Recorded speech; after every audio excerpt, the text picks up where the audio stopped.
relates to the science behind the benefits of fasting. There are some people, and I want to know whether they're right or not, who say that fasting actually has some harmful effects on a person, psychological, social, physical, etc. Is that correct? Several researches have been done by many scientists as far as fasting is concerned, and what effect does it have in various aspects of the human body. And scientists will tell us that when a person takes in food, it increases the metabolism of the body. When the food intake is reduced, or when a person fasts, the body metabolism rate goes down by about 22%. And if you fast continuously for several days or for a month, then this stabilizes at a lower rate. So the body metabolism rate is reduced by fasting. Further, there was research done on various groups of male and female Muslims who had fasted, and it showed that there was a slight reduction in the body weight, but there was an increase in the glucose level.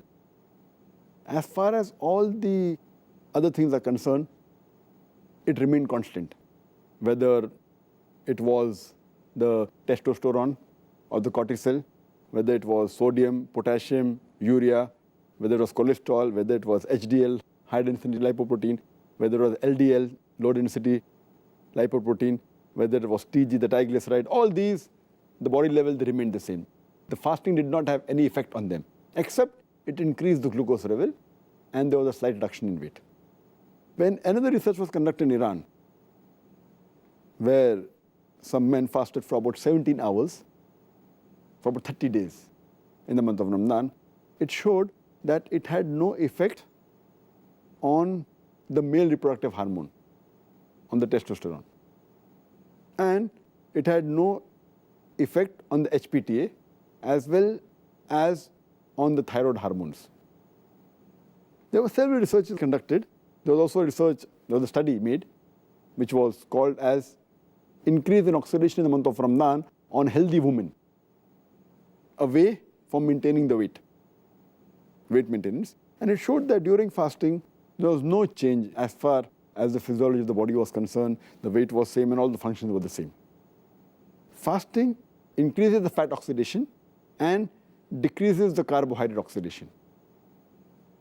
And we have to realize that we have to let the physicians of the Western world, they should know that they should note the levels of bilirubin and glucose while fasting.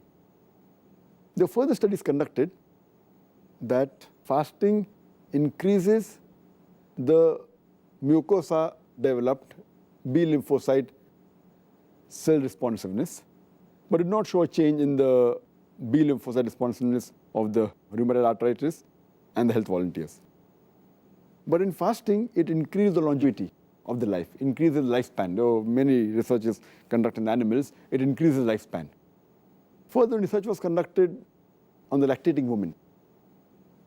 When they fasted, the fasting did not increase or decrease. There was no change in the milk volume as well as the content of the milk. The glucose level was the same, the fat concentration was the same, the lactose content was the same.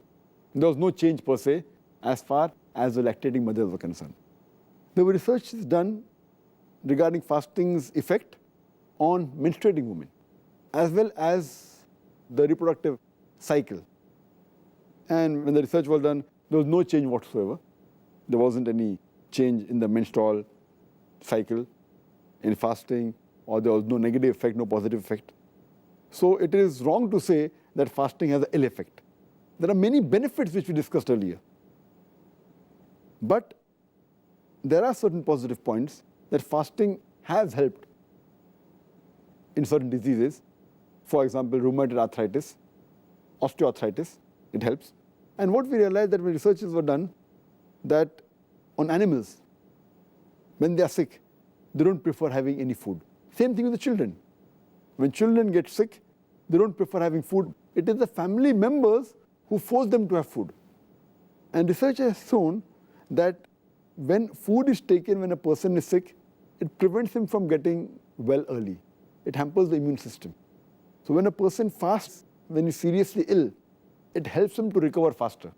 That's the reason now we find that there are many treatments which include fasting for various diseases which are followed by the Western world. Because when a person fasts, his body gets rest and the toxins are removed from the body, so it helps him to recover faster. And fasting is also good to change the behavioral pattern.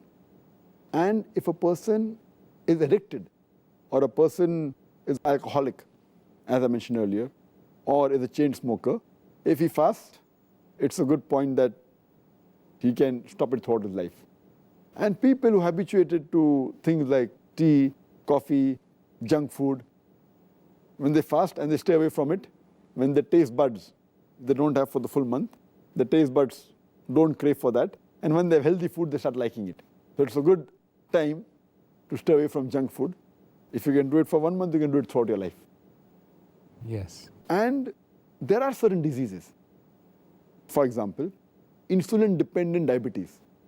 A person who's suffering from insulin-dependent diabetes, he should not fast because he has ketosis. Normally, the ketones are used as a source of energy. But if a person has insulin-dependent diabetes, he's unable to use this. So therefore, a person who has insulin-dependent diabetes, he should not fast. But naturally, if he takes insulin and fasts and with the medical advice, it's fine. But the other type of diabetes, which is more common, non-insulin dependent diabetes, fasting is helpful for that. And as I mentioned earlier, it's helpful in various diseases like cardiovascular disease, asthma, arthritis, digestive tract diseases, in lupus, in skin disease. You can name a list of diseases in which fasting is of great benefit. I think it would be really interesting to know, I mean, this research, has it been done by Muslims or non-Muslims? These researches have been done by both Muslims and non-Muslims. And there are hundreds of non-Muslim scientists who have done research on fasting. So it's not only the Muslims. More of the non-Muslims do research on fasting. But there are even Muslims.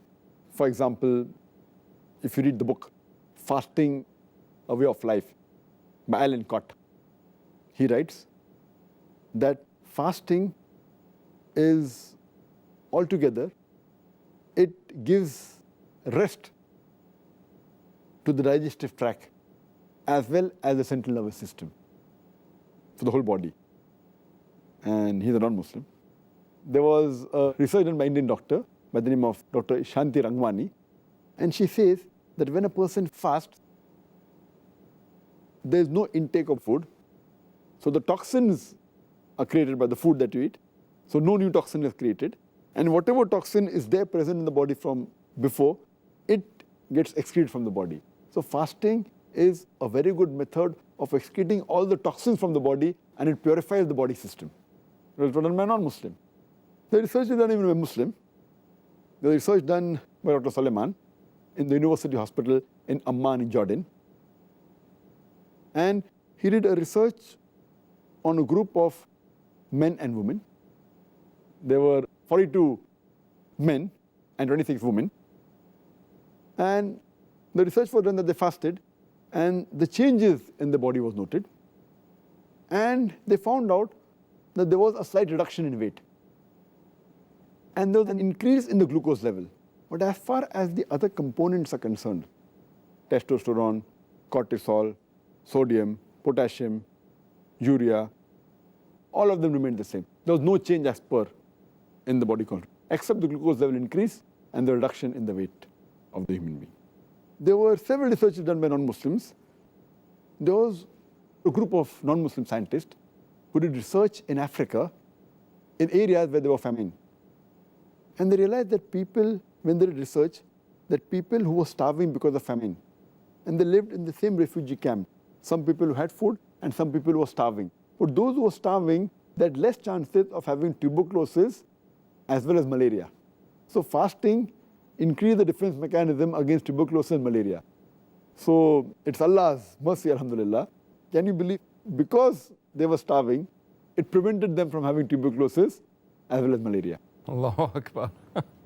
There were researches done by non-Muslims which show that fasting increases the longevity, increases the lifespan, and it has a reversal on the aging process.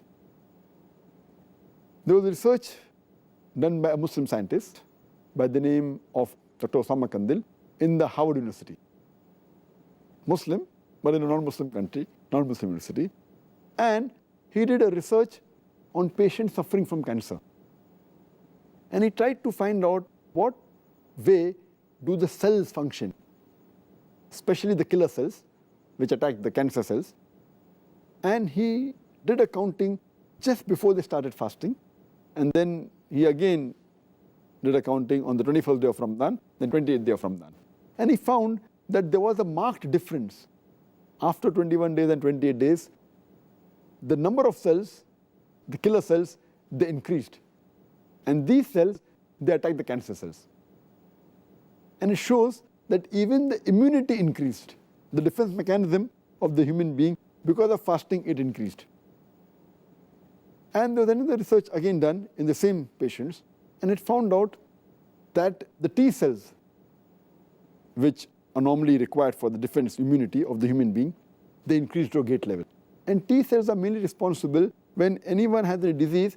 They are mainly the soldiers, or they are called the Major General of the army that you have. They are the T cells. And they go and they see to it, any disease is there, it goes and try and destroys the disease. And AIDS is a disease which mainly attacks these T cells. Therefore, it's known as acquired immune deficiency syndrome.